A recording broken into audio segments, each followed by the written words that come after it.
welcome to Prerona Television Canada. On behalf of Global Academy of Holistic Leadership and Coaching, we're very happy that we're continuing our leadership speaker series. And we are very glad that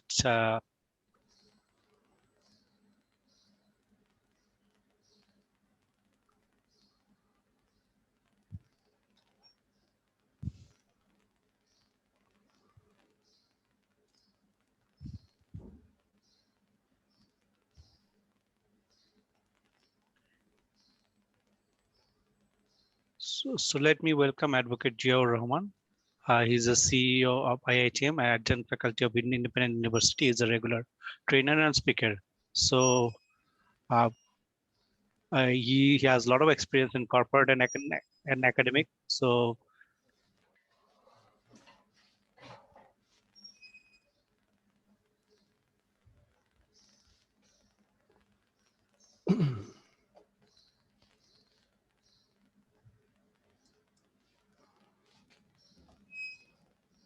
Advocate Jiaur Rahman, please continue. Okay, thank you very much, Edward Probin Mondal. Good evening in Canada and good morning in Bangladesh and rest of the world. Let me share my screen. I hope you can see my screen. Okay. Today is our 43rd session on leadership. Over the last few months, we have been discussing different aspects of leadership and how a professional can actually develop his or her leadership skills. So today's session is focusing on etiquette and what is necessary for you to be a good leader in terms of good mannerism, in terms of good attitude, in terms of good values and your own personal self in terms of your behavior out as a human being, out as a professional. So normally I start off with a set of the quotations. So the first quotation that I have today is by Emily Post. It says, manners are a sensitive awareness of the feelings of others. If you have that awareness, you have good manners, no matter what fork you use. It's by Emily Post. What it's trying to say is that if you're aware that you need to wear good awareness, you need to be responsible in your behaviors, in your way of approaching things, in your attitude towards the people around you, then it doesn't matter if you make small mistakes in terms of a process. But if you are a good human being with good manners, people will forget those small issues. They will be very much inclined to work with you because you are a good person with good manners. So small issues, people will worry less when you are actually leading from the front with proper manner, proper attitude, proper way of communicating with people. So the whole point is that if you are a good human being with a good perspective on the ways of approaching and running things around you, and if you're courteous, if you're decent, if you're polite amongst the people with whom you work, then small issues, people will not be worried if there are small gaps that you have shown in front of the people. They will be mostly interested in the larger you, which is more responsible, which is more polite, which is more decent. So you have to be very careful on that, how to go about with the ways you run yourself and the ways in which you actually promote yourself amongst your people. So being decent, being polite, being there in the present and listening to people and responding to people without being, without having this attitude or without wearing an ego on your shoulder. people will love to work with you. So that's very important as a professional to grow. So this is by Emily Post. The next one is by Ralph Waldo Emerson, again, a very famous writer. He says, life is short, but there is always time for courtesy. So very, very practical an issue. Obviously, we know that our lives are not, you know, it's inordinate. We have a particular time in this world.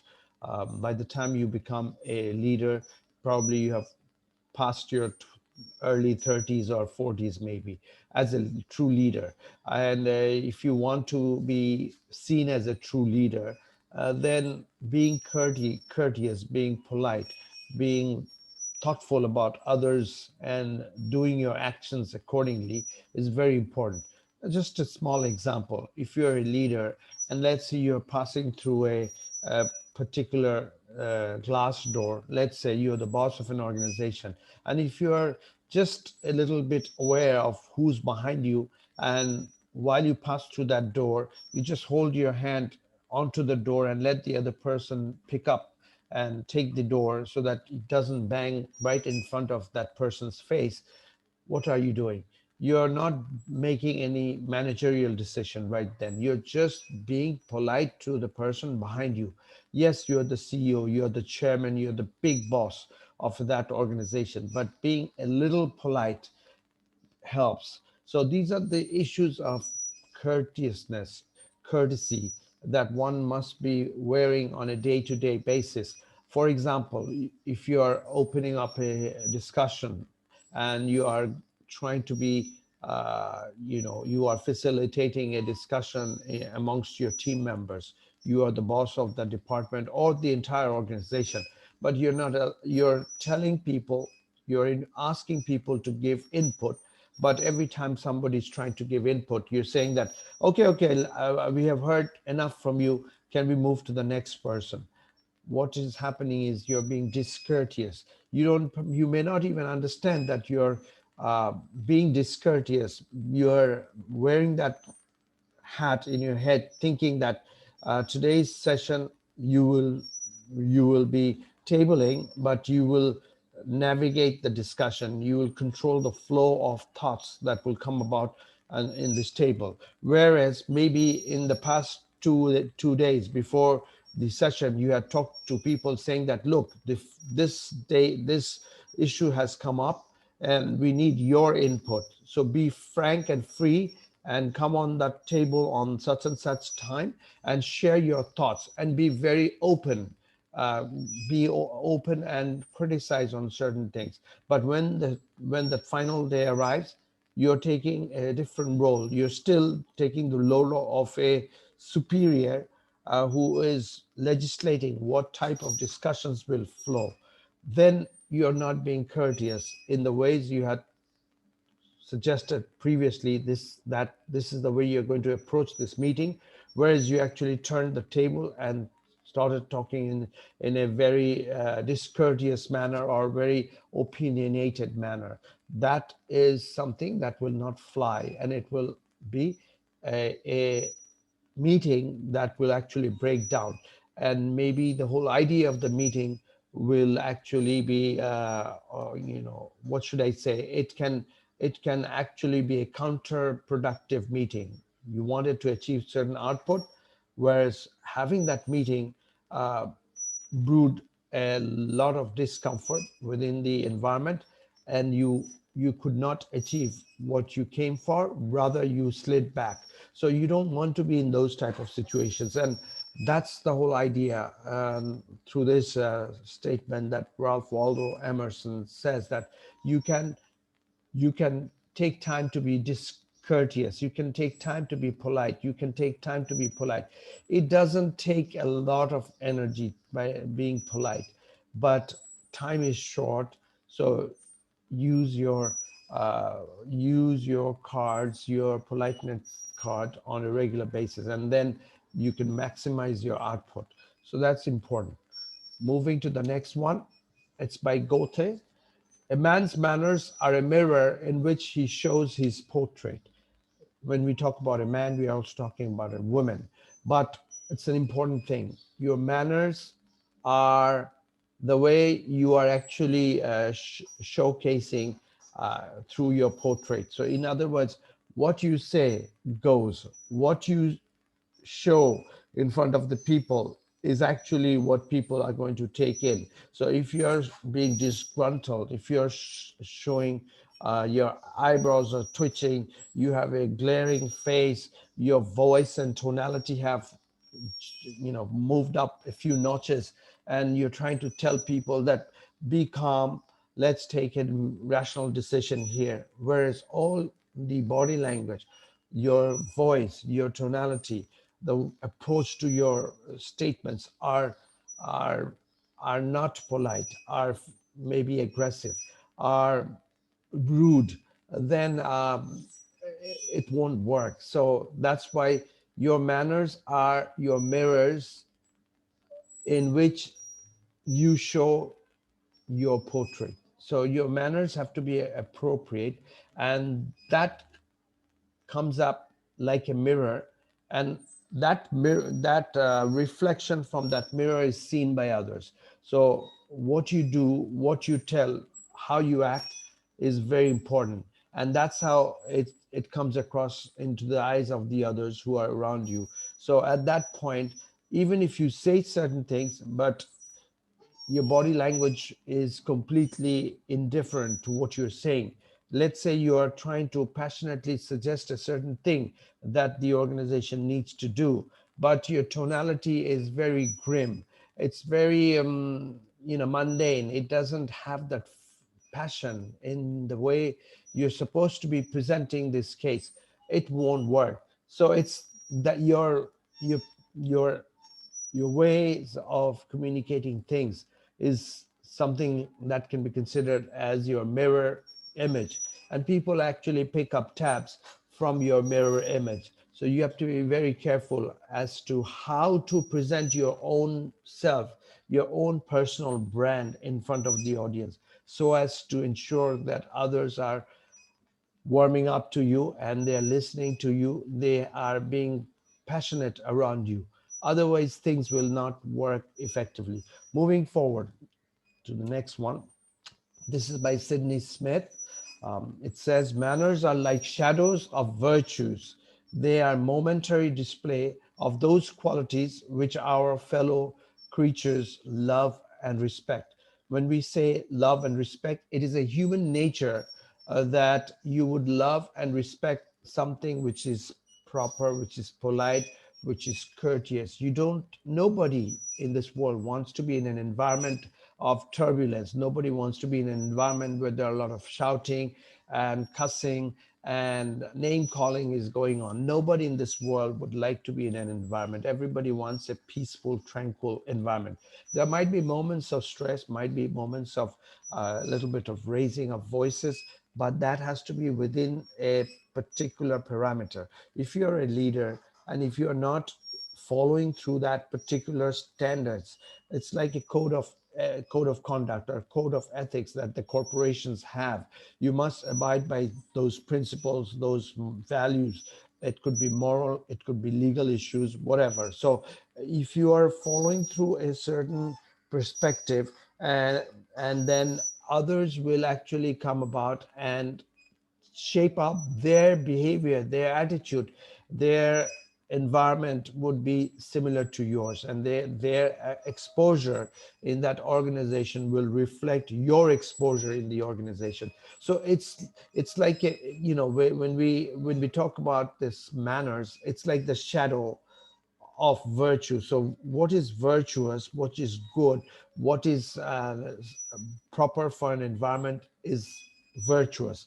It is building friendship, it is building energy, it's building a sense of warmth in the environment. So whatever is virtuous is good for the organization, good for the people. It's producing harmony within your environment.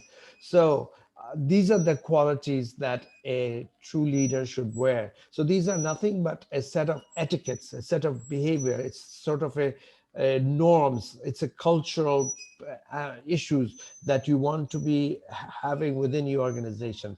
You will notice specifically in parts of South Asia, for example, if you go into certain industry, you will see they are characterized by a lot of uh, impacting high energy statements and words, and sometimes they borderline being cynical, sometimes they use cussing words, etc.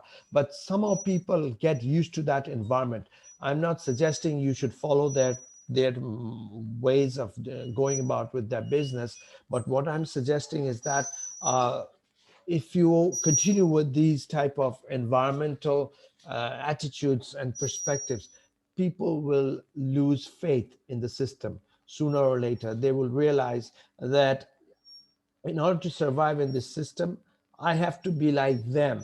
And when you lose your sanctity, your moral codes, maybe I should not just say moral codes, uh, your behavioral codes, your approach to life and your approach to living will be marginalized. You will feel a lower of a human being, and you will lose your self dignity, and you will be shouting, you'll be cussing. You will think that shouting and cussing are your two instruments of a leader, through which you will instill fear, through which you will push people to do their part. This is not a good environment, and if you are leading in that type of environment, you should immediately disassociate yourself to those traits. These are negative vibes, negative traits that one should not hold. And if you are thinking that I will be running my affairs by using these type of words, these type of high energy negative environment, then you're spreading disharmony, you're spreading despair, and you're destroying the sanctity of the environment. And obviously, people will not be very keen to work in that type of environment for too long. You will see job turnover, people coming and going through the jobs in a process of 6 months, 2 years maximum, something like that. I should not put a timeline, but it will take on that type of perspective, and that is very hurtful for any organization. So as fellow creatures, we want to be loved, we want to feel respected, and this is human instinct. So these are part of common instincts and common etiquette that one must wear on a day-to-day basis in order to move up the ladder of professional growth, in order to move the ladder in terms of leadership in every organization, every environment. Moving forward, I normally have a definition that I prepare myself. So today's definition on leadership is the ability to keep calm and guide all during periods of adversity while maintaining professional composure and proper etiquette. There are a lot of issues here. Being calm is integral to becoming a good leader. So you have to be calm. You have to be giving direction in periods of adversity and despair and hopelessness amongst your people. Maybe there has been a major failure in your department or your organization, and your products are having recalls. You're getting negative media coverage, etc. So uh, your your spirits are low, there are no passions flowing within the factory floor. You are amidst a lot of chaos. The climate, the environment, the ambience, the atmosphere. Ambience in this sense means the atmosphere within the environment is very dull and dark. So you have to push yourself out of that environment through calm and collected behavior. You have to be responsibly guiding people to safer shows, in the sense that you want to build the spirit back of the organization, saying that, look, we need to learn from these mistakes, let's move forward, let's not dwell in the past, let's not feel hopeless, and let not despair grip us. So those are the issues that you have to be tabling in front of your people. So that is your professional composure that you have to be wearing, and based on that composure, based on that calmness, you can navigate out of your despair and adversity. And proper etiquette is part and parcel, integral in this journey to become successful as a leader. So leaders' particular role is to be compassionate at that point, considerate, calm, collected, wearing all the manners. Be You have to be open to uh, having a discussion with lots of different people, lots of different stakeholders during that process. Why? Because you want a closure of this confusion. You want to give a certain direction on this issue so that things can slowly evolve, and a solution minded focus can actually evolve, because you are now in a storm. So in this storm, behavior and proper presentation, proper attitude, proper body language, proper words of communication has to be presented. Even small words can create major difficulties around you. So you have to be very careful, especially if you're leading a house, if you're leading a social community or organization, political organization, or a business organization. Even in your family, if you want to be heard, if your thoughts are to be taken seriously, then you have to build that kind of rapport, that kind of behavior amongst the people. People will listen to you, and then people will respond. People will have this faith in you. So the trust factor will automatically come in, and that's how you grow your leadership. So that's very important. So being collected, being calm, having proper etiquette would be key ingredients to navigate out of stormy weathers. Moving forward, what is the leadership ambience? We just talked about ambience, and how does it connect with the leadership issues? What are the things that are important in this spectrum? So what is ambience? Ambience means the character and atmosphere of a place. So leadership ambience technically focuses on the following. It is focusing on designing a proper mindset. Because if you have a positive mindset, if your thought process is uncluttered, it doesn't have clutter, it doesn't have confusion, then obviously you're navigating towards a proper direction. People will feel confident and comfortable around you. So that's important. Designing good mindset would be the crux of being a good leader and creating a good leadership ambience. Reducing confusion and driving solutions forward. All forms of confusion can never be valued in the life of a leader. If you're always in the middle of confusion, if you're always in a firefighting mode, you are not going to be achieving a proper success in the journey of life. You need to drive things with meaningful, manageable pieces of information that can actually help you to create a new outcome of the puzzle. So you don't want to be puzzled all the time, because the puzzling factors would actually create other forms of confusion, despair, and disharmony. People will get disenfranchised. People would get uh, flustered, and they will lose their level of competence and efficiency, because the the level of composure that is needed to carry forward with a proper proper procedure will not be there for that person, because a lot of stress has actually come into that environment, and that is actually hurting your sense and sensibilities. So being responsibly driving towards a solution is part of your leadership ambience. So you must be careful as not to create any kind of disturbance or unsettling situation where the ambience, the atmosphere is totally unmanageable. Some leaders do not feel comfortable in an environment, and somehow they throw tantrums. They feel that shouting loudly or throwing their weight around within the organization will actually be solving the problem. People will quickly realize that there is something major has taken place, and they will start forming line and doing things so that things are eventually tackled properly. This might be a context driven situation, but 99% of the case, if you are throwing tantrums, if you are getting frustration, shouting at people, people will probably not operate in his or right mindset. They might lose their sanctity of behavior. They might start to act erratic. So you have to be very careful in that. Yes, sometimes you may have to raise the tempers a little bit so that people pay attention to what you're saying.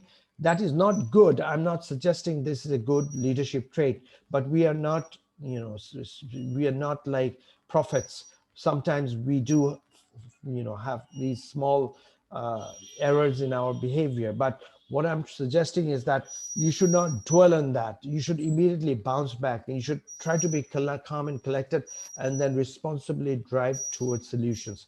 Then the leadership ambience is properly harnessed, and proper outcome will come about from that environment. You have to nurture confidence. These are intricately connected. If you don't sell the principle of confidence within your community, within your stakeholder, then people will be disillusioned. People will feel that, do they matter in this environment? Are they producing the right results? Do they have the proper wherewithal, the leadership traits to deliver the right results? So they get confused. They start to question themselves. It is you as a leader who has to navigate them through safer shows by nurturing confidence and building that focus of confidence amongst yourself, so that being confident, you are immediately mentally strong in driving certain solution in this chaotic situation. So that will create a positive ambience. So at the end, it is positive ambience, positive nurturing environment would drive your confusions away. You will be slowly arriving towards a solution. And all of that would be supported by having a navigable, proper, properly administered thought process and properly administered mindset within the environment. So this can be learned over the years. It can be imbued as a spirit. It can be imbued as a cultural tool within the organization, that in cases of conflict and in cases of chaos and distress, um, there are no 100% proper standard operating procedure that we know for sure.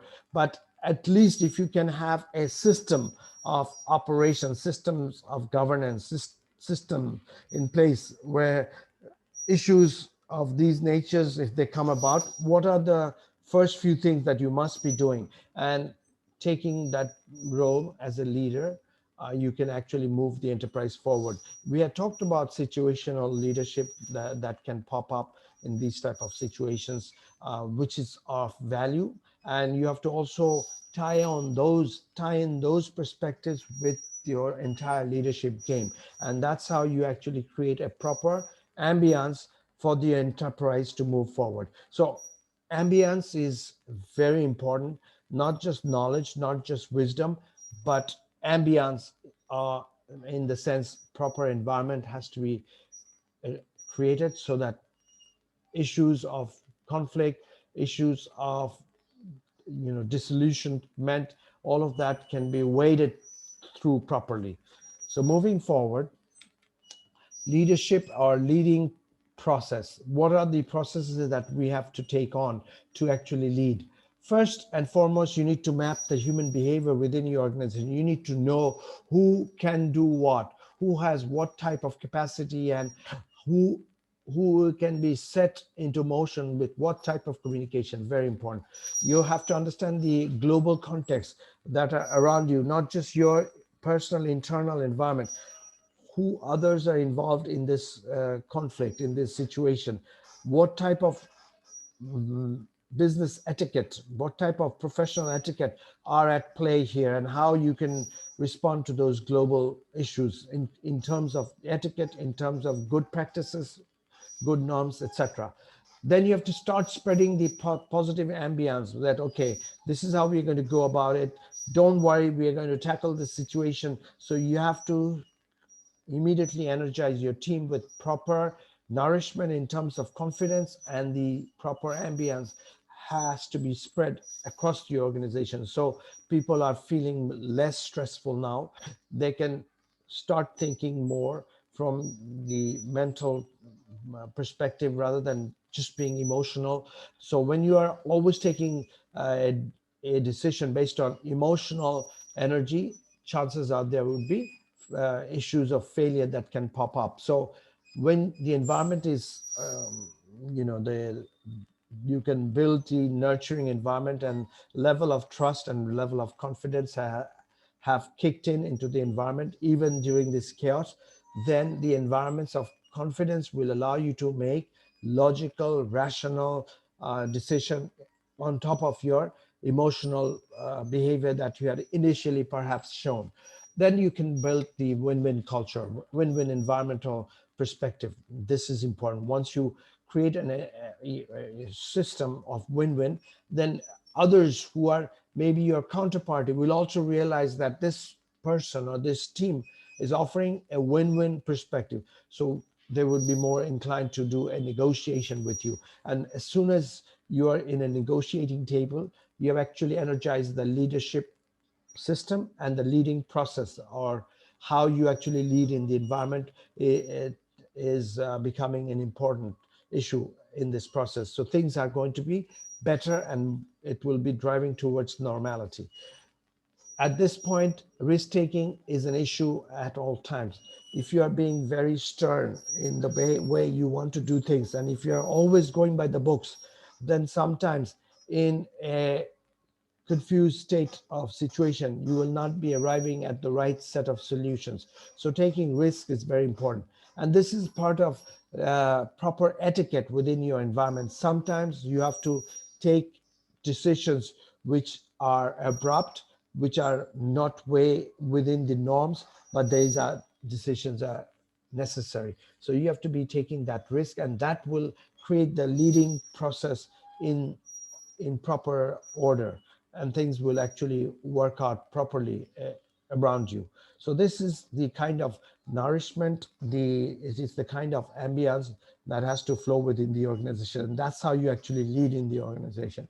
Moving forward, what are the do's and don'ts in this etiquette, in understanding the etiquette and understanding leadership in the frame of etiquette?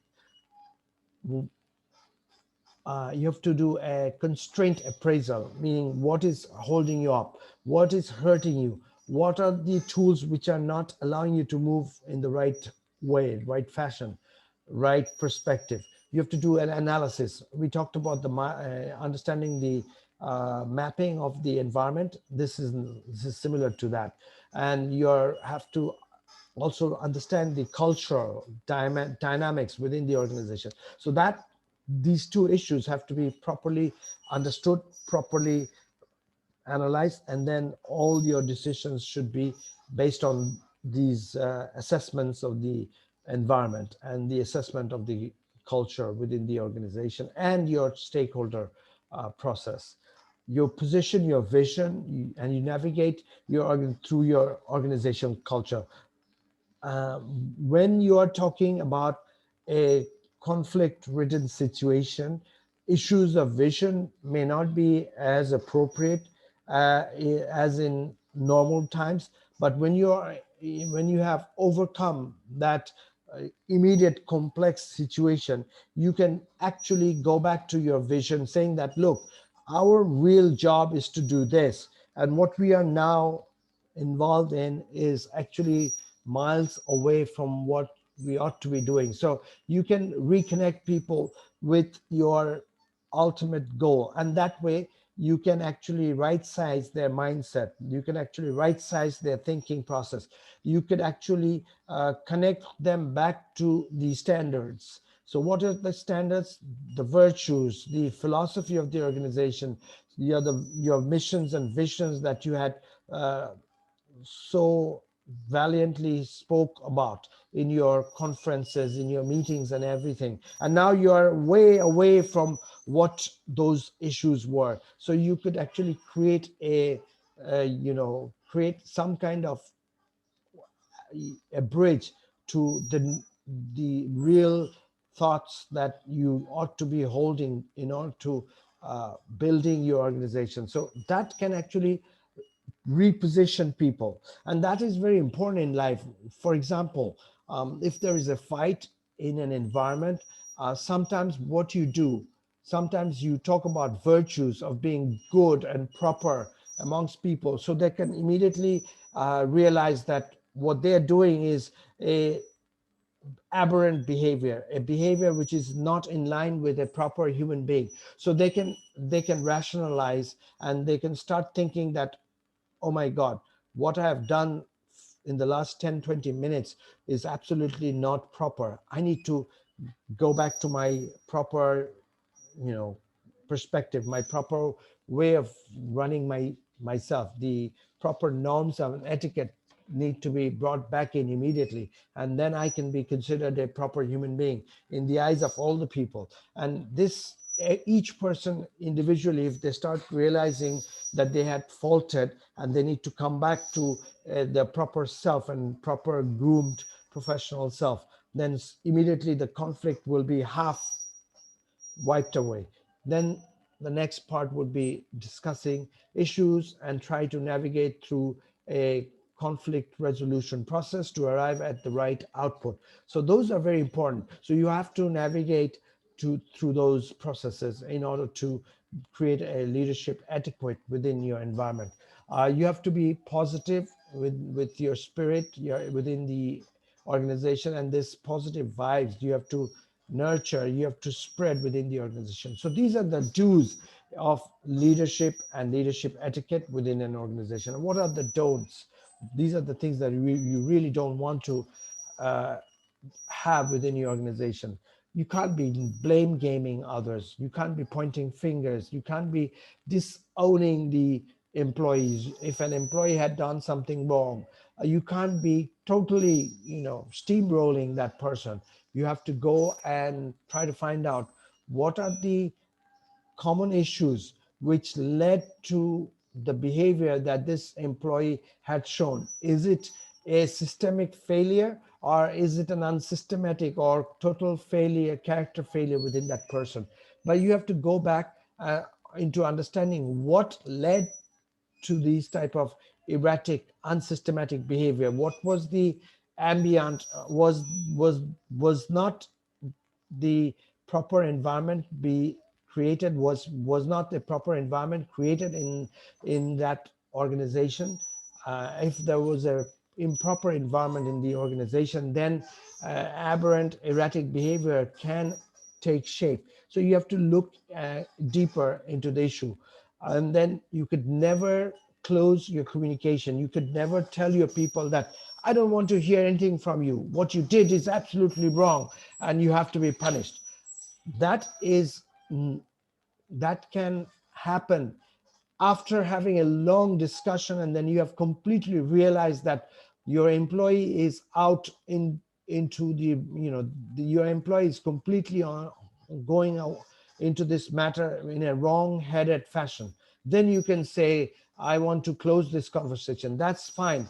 But before going through this process, you should not jump the gun. You should not come and say that I am not here to discuss. I'm just here to order you to do certain things because you have done some wrong for the organization. So you don't want to do that. You have to be opening the communication and allowing that person's mindset to be properly understood. In line with communication, you can't be judgmental and take abrupt decisions all of a sudden. Then the environment will be affected. People will not consider you to have proper leadership etiquette in the organization. And if your leadership etiquette is marginalized, if it's falling from the standards that people actually held regarding you and your character, then ultimately they will not respect you. And as an organization, to succeed, respect culture is vital.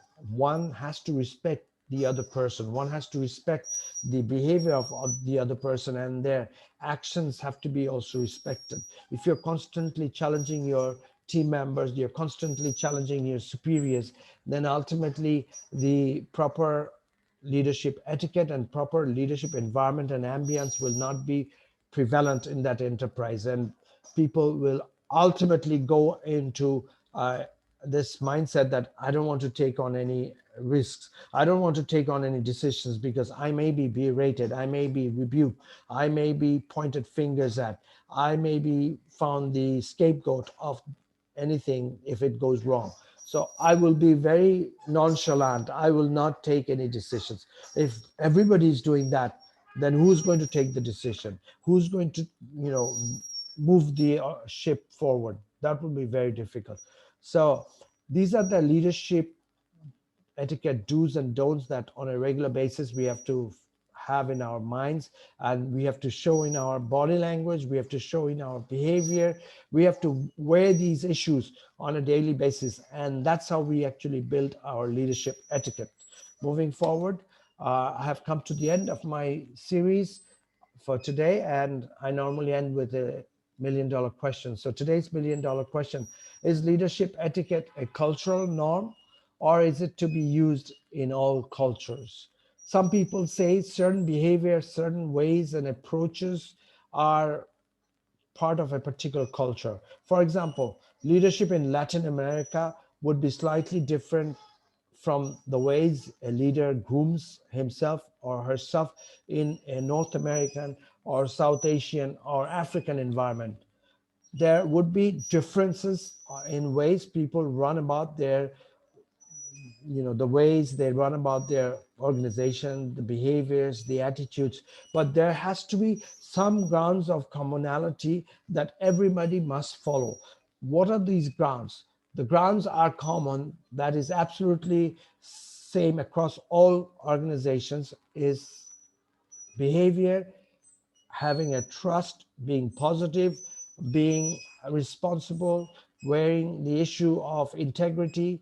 These are culturally uh, these are not culturally aligned norms. These are universal norms which actually are part of each culture. Every culture has a set of values which are very much similar to a universal set of values. So I would say leadership is not a cultural norm. It is to be used in all environments. So a leader in North America would hold true those values which are not just culturally within their environment. These values are like a universal declaration. It's like a universal declaration of human rights that is prevalent in all the countries of the world and part of the United Nations Charter. Similarly, these universal principles hold true in terms of values, in terms of proper etiquette, in terms of proper behavior. So I would argue that it is not a cultural norm, etiquette.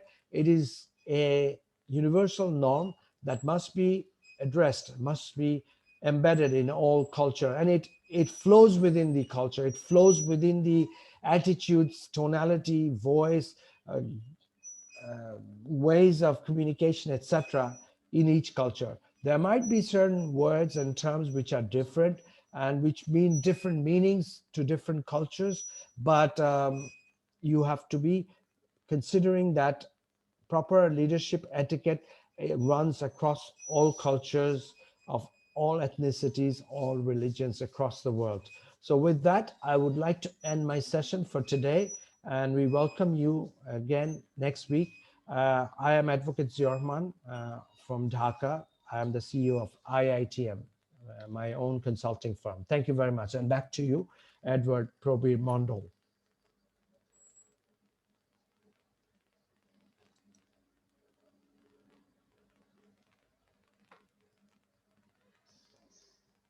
Um, I think for some reason, technical difficulty, perhaps we can't hear Edward Probimondol. So with that, uh, with this session, I think we can come to a conclusion, and welcome again next week, same time in Canada and in Bangladesh. And we'll thank you very much for listening in from Global Academy of Holistic Leadership and Coaching. And we welcome you to our session next Wednesday night, same time in Canada, and Thursday morning in Dhaka and rest of the world, same time. 9 o'clock evening in North America, and 9 o'clock in the morning in Bangladesh, India, and rest of the world. Thank you very much.